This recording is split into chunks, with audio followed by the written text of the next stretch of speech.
welcome to Unfiltered I with do my Roxy. hair talk, check my nails. Baby, how you feeling? Thank God we don't have to become what we've been through. Can I tell you something that happened yesterday that really profoundly touched me? My sister and I were talking about our childhood. And in the middle of the convo, she paused and said, "Roxy, I had no idea." That convo reminded me that that's why healing doesn't happen always just in therapy. Sometimes it starts with someone finally hearing your story. And that's one of the reasons why I started Unfiltered with Roxy in the first place. I wanted to create a space where we could have conversations that so many of us avoid. Conversations about real life, conversations about healing, conversations about stories that quietly shape who we become. Because if we're honest, a lot of us are carrying things that we really never talked about. Yesterday reminded me of that. My sister is 4 years younger than me. So naturally, she remembers her childhood totally differently than I do. We started laughing about places we've lived and memories we shared. Then she mentioned one school in particular that she loved. And I said, I didn't. And she was like, "Well, why? You don't like any school." And it was like, I realized in that moment that, oh, she actually doesn't know why I don't like that school. So she asked me, "Why don't you like it there?" I thought it was fine. And as I began explaining my experience to her, she stopped and like it was a pause, like a deep breath, like I had no idea. And I was caught off guard, but also I instantly told her that of course you didn't. You were just a little kid. Like, why would you know that? You know, like that's the whole thing about being the oldest sibling. That's kind of your job to make sure your younger sibling is having that better experience than you have. And it's not that she did anything wrong. It just made me realize that the people who love us really deeply and may have grown up with us still don't know the full story that we've lived, what we've been through, what we've experienced. And it's not because they don't care. It's not because they didn't pay attention. It's legit that they just don't know. They're just trying to survive their own life, survive their own childhood. And, you know, we're coexisting all in the same earth, in the same space, in the same workspace. And we have no idea what that person had to go through to get to where they are in the current state. And as we kept talking, we unveiled more memories that started to come back to me. Some I hadn't thought about in years. Some I know I intentionally packed away because they were simply too painful to revisit. I used to tell myself, the more time that passes, the better it'll be. You'll just get away from it, move forward, and eventually you'll forget all about it and it won't even affect you anymore. And that's just such a big lie. Yesterday reminded me that that was not true. Time can pass. Time is always going to pass. But if we don't deal with things, they will come back and deal with us. So some of those experiences that we're carrying around, all of the experiences that we're carrying around, they live inside of us. And while we get really great at hiding and stuffing and putting on the makeup and making sure we are showing up in certain ways, healing doesn't begin with more time. Healing begins when curiosity replaces shame. That sentence changed something in me.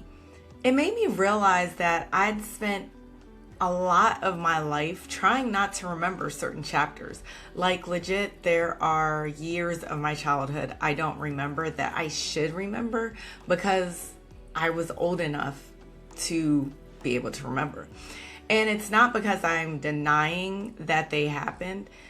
It's because when you're surviving your childhood, that means that you put things in a box. And that box, I've decorated that box. That box looks good.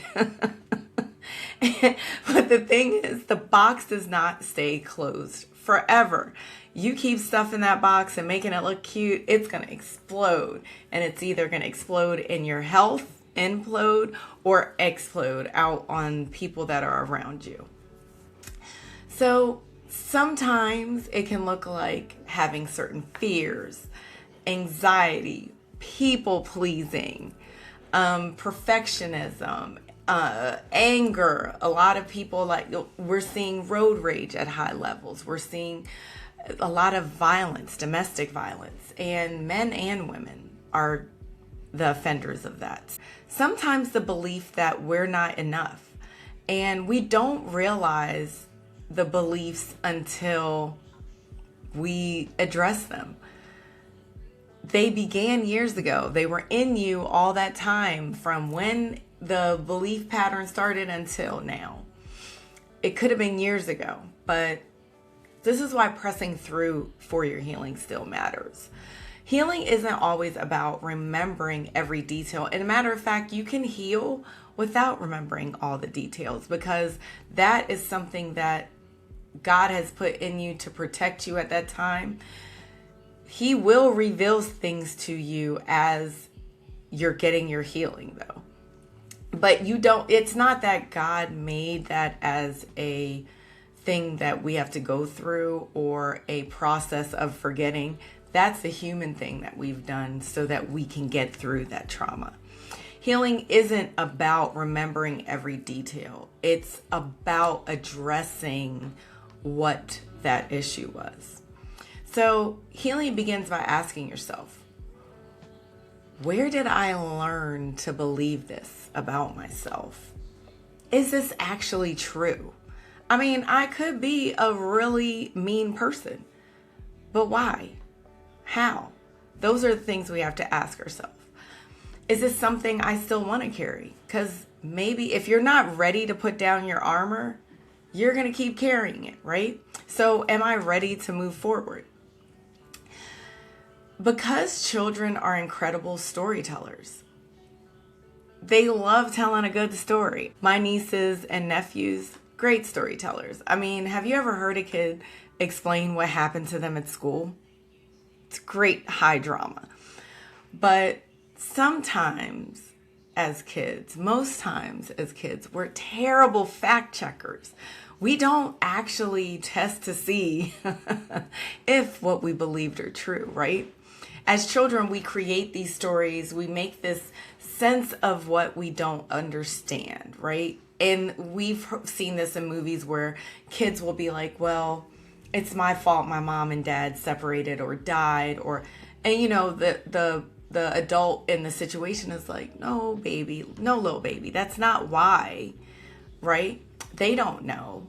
They're just trying to make sense of it the best way they can. And that's how our inner child is. So maybe we tell ourselves, I'm not enough. I have to earn love. I have to make everyone happy. If people leave, it must be my fault. I must have done something wrong, right? These stories may have helped us survive, but that doesn't mean they're true. Doesn't mean they're true. Most of the time, they're not true. It's just a lie that we told ourselves to help us get to the next stage, to get past to the next thing that we think we have to survive. But as adults, one of the great things of being an adult, you don't have to survive anything. You can actually get up and leave certain things. You can actually change the way you're operating. You can reprogram your brain. These are things that we have agency over when we're older that we don't have agency over when we're younger. We get to examine the stories. We get to challenge them. We get to call bullshit on anything that's not true.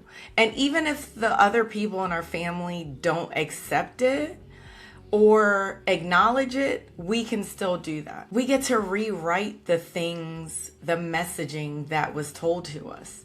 For some people, that journey begins through therapy. For others, it's through prayer. Sometimes it's through journaling. Sometimes it's through reading scripture. And sometimes it's through conversations with someone who shared part of your story. Yesterday reminded me that healing can happen in the most unexpected places, in the most unexpected times, with people that we really did not think would unlock that key for us. So now I want to say something that's really important. This isn't about blaming anyone. It's not about calling out all the people that have wronged you either. Every family has its strength. Every family has its struggles. My mother loved us so much. She wasn't perfect because none of us are. Our story is simply our story. My story is my story. And I'm sharing it because I know someone watching this may be carrying some things they never had given themselves permission to unpack. Remember the song Bag Lady with Erykah Badu? And she says, "Bag lady, you're gonna hurt your back carrying all that stuff like that." We go through so much of our lives not unpacking things that really hurt us and really affected us in ways that are ruining our relationships, maybe making us leave jobs that we weren't really supposed to leave, or situations we weren't really supposed to leave, relationships we weren't supposed to leave. So that's one thing I've learned. We have to extend grace to people, because we rarely know what someone had to survive just to become the person standing in front of us.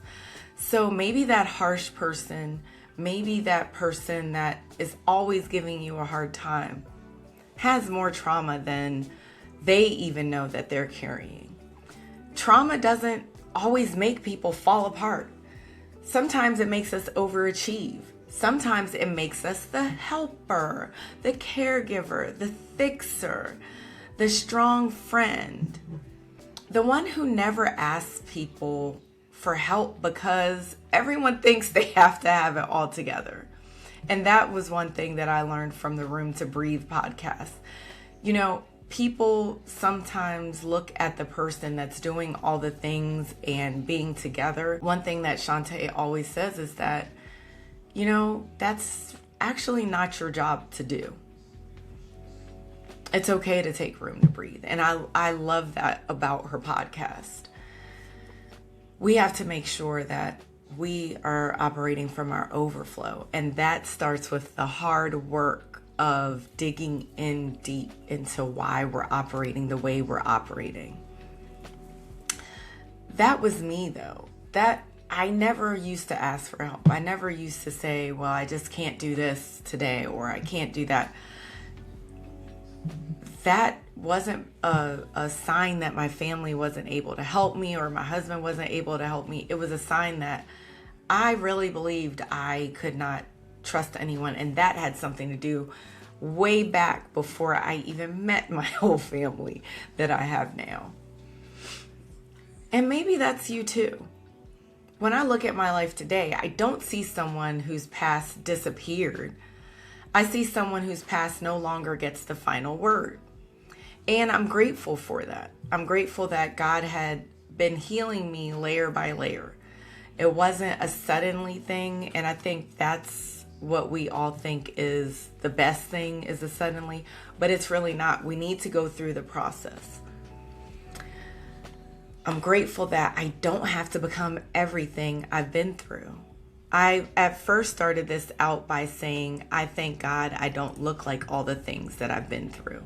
But I think it's more important and more holistic, more healing to say, thank God I did not have to be what I started out as. Our greater identity is tied up in those little mishaps and those traumas.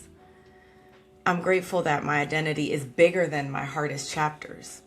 I used to think that healing meant forgetting, not looking like all the stuff that I've been through, right? So that's what we do. We lose weight, we get cute, we get the best clothes, we get the best house, the best car. And even after having all those things, we'll feel still empty.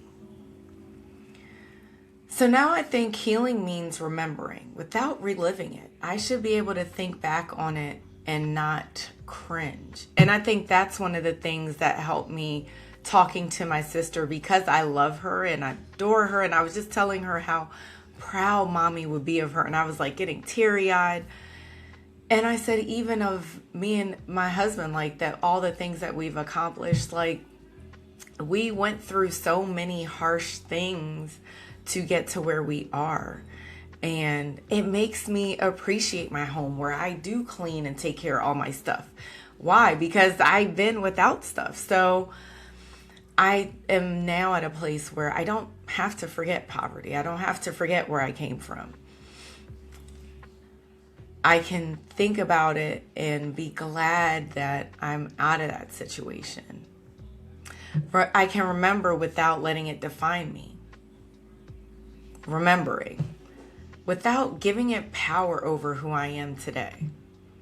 That's freedom, right? I don't have to think about the things in the past and be downcasted for about a month and needing someone. Joyce Myers, when I used to listen to her messages back in the day, you would need like 20 super Christians to pray you out of the slump, deliverance ministry to get you out of the slump, right?